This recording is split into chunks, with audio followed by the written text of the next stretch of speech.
கர்த்தருடைய பரிசுத்தமான நாமம் மகிமைப்படுவதாக. ஒரு நல்ல சந்தர்ப்பத்தில் கர்த்தருடைய வார்த்தையை உங்களோடு கூட பகிர்ந்து கொள்வதில் மிகுந்த மகிழ்ச்சி.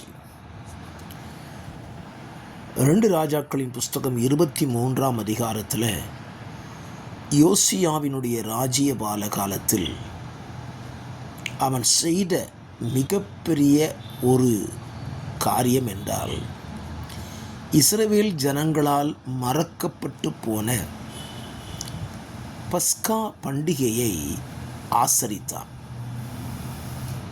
இந்த பஸ்கா பண்டிகை என்பது இஸ்ரவேல் புத்தருடைய வாழ்க்கையில் மிக முக்கியமான ஒரு பண்டிகை.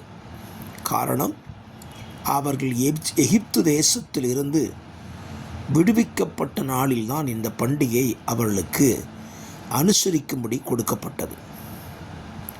ஆண்டவர் சொன்னார், இதை நீங்கள் வருஷம் தோறும் நினைவு கூற வேண்டும் என்று சொன்னார். இஸ்ரவேல் புத்திரர் அநேக காலங்களாய் இதை அனுசரியாமல் விட்டுவிட்டார்கள். இன்றைக்கு பாருங்கள், நம்முடைய இரட்சகராகிய இயேசு கிறிஸ்து தம்முடைய ஊழிய காலங்களிலே இந்த பஸ்கா என்று சொல்லப்படுகிற கர்த்தருடைய பண்டிகையை அனுசரிக்கும்படி நமக்கு கட்டளை கொடுத்திருக்கிறார். இன்றைக்கும் ரட்சிக்கப்பட்ட தேவ பிள்ளைகள் அநேகர் இந்த கர்த்தருடைய பண்டிகையை அனுசரிப்பதில் தவற விடுகிறார்கள். சில சபைகளில் மாதத்திற்கு ஒரு முறை, சில சபைகளில் 2 மாதத்திற்கு, சில சபைகளில் வாரந்தோறும். எப்படி இருந்தாலும் பஸ்காவை கடைபிடிக்க வேண்டியது ரட்சிக்கப்பட்ட ஒரு தேவ பிள்ளையினுடைய மிகப்பெரிய ஒரு கடமை. இந்த வார்த்தையை கேட்டுக்கொண்டிருக்கிற உங்கள் வாழ்க்கையில் நீங்கள் இதை கடைபிடிக்கிறீர்களா என்று யோசியுங்கள்.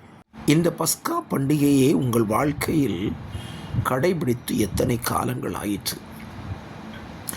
இதை நாம் அனுசரிக்கவில்லை என்றால் என்ன ஒரு கேள்வி வரத்தானே செய்கிறது. நான் உங்களுக்கு சொல்லுகிறேன், தேவனுடைய மாம்சத்தையும் இரத்தத்தையும் பானம் பண்ணாதவனுக்கு நித்திய ஜீவன் இல்லை. கடைசி நாளில் அவன் உயிரோடு எழுப்பப்படவும் முடியாது.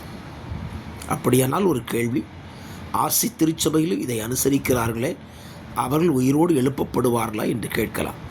இந்த பஸ்காவை அனுசரிப்பதற்கென்று பிரமாணம் இருக்கிறது.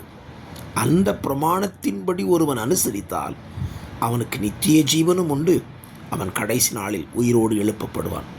ஆகவே இந்த பஸ்காவை ஆசரிக்க மறவாதிருங்கள், முறைப்படி அனுசரியுங்கள். அது உங்களுக்கு நன்மையை கொண்டு வரும்.